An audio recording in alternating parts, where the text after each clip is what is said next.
मंबर नूर पर तशरीफ फरमा। मुक़्तदर वज़ी वक़ार उलमाए मिल्लत इस्लामिया, हाज़िरीन मजलिस, पर्दानशीन ख़वातीन इस्लाम,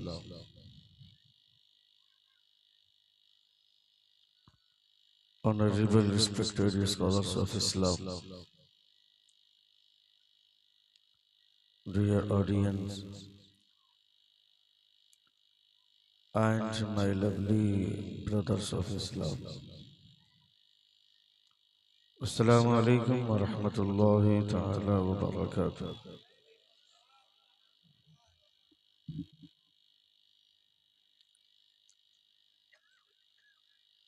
Alhamdulillah.